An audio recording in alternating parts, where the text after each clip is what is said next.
Hi, I'm Jennifer Newsom, I'm Tom Carruthers. and together we're Dream the Combine. And today we're here at MoMA PS1 to give you a tour of our installation called Hide and Seek.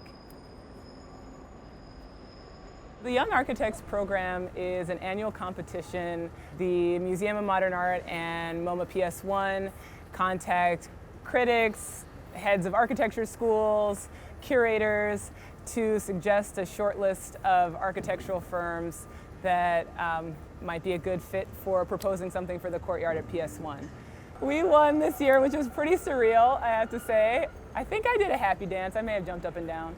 Our 4-year-old daughter just screamed out, "We won!" We named it Hide and Seek because there's really this process of discovery that occurs as you're walking through the installation. So as you can see, we've got this elevated platform. We're calling it the runway. If you want to vogue on it, you can.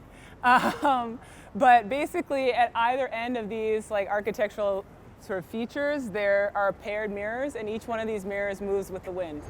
We're using a lot of structural steel, but we're treating it as though it's a drawing.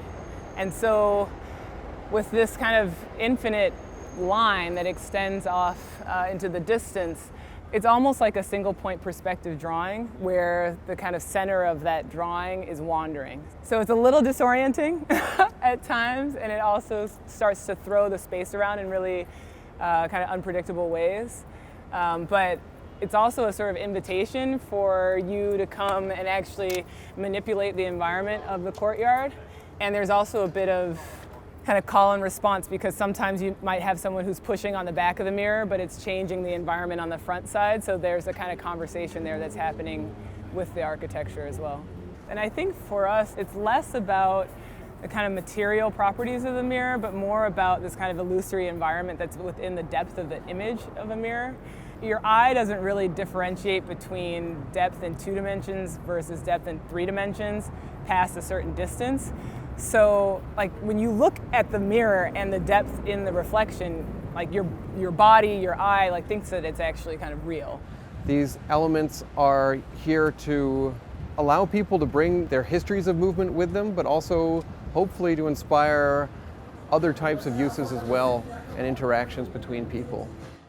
So Warm Up is a weekly dance party, really, that happens at PS1 every Saturday, and it gets about 5,000 people coming into PS1 to listen to music, eat some food, drink some beer, see some art, and be inside of this installation in the courtyard.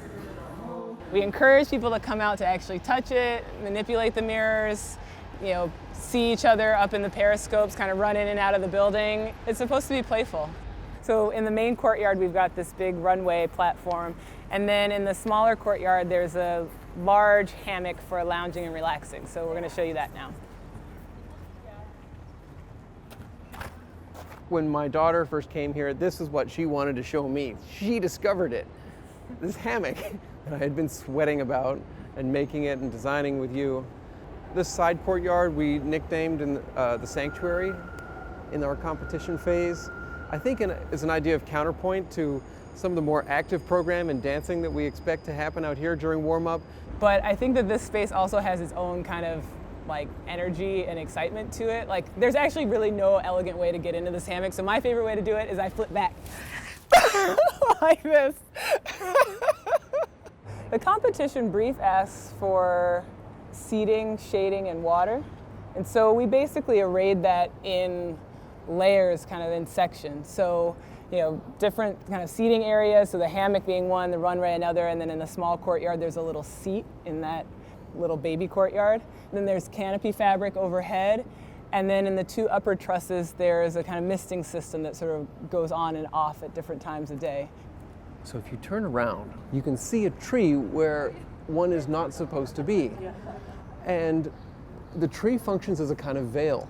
You actually, through the tree, can see the street corner outside where during warm-up people will gather before coming in, and afterwards, once warm-up is closed, it's where people gather after the event is done. I think that we talk a lot in our practice about both the individual and the collective. just by virtue of our relative position to one another, we'll have different experiences of the installation. He's going to see different things in the mirrors than I will. And I think that that kind of variety is our strength, and it's something that we're really trying to embrace in this installation, that it's for everyone to feel like they're in place in this place. I hope it's kind of reflected in the architectural proposition as well, that a lot of our work together is about people, the relationships between them, and the trust that is built between people. And I think that it's through our friendship and our kind of trust of one another that we're able to actually execute this project.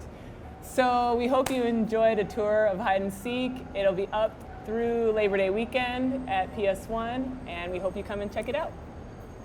Bye.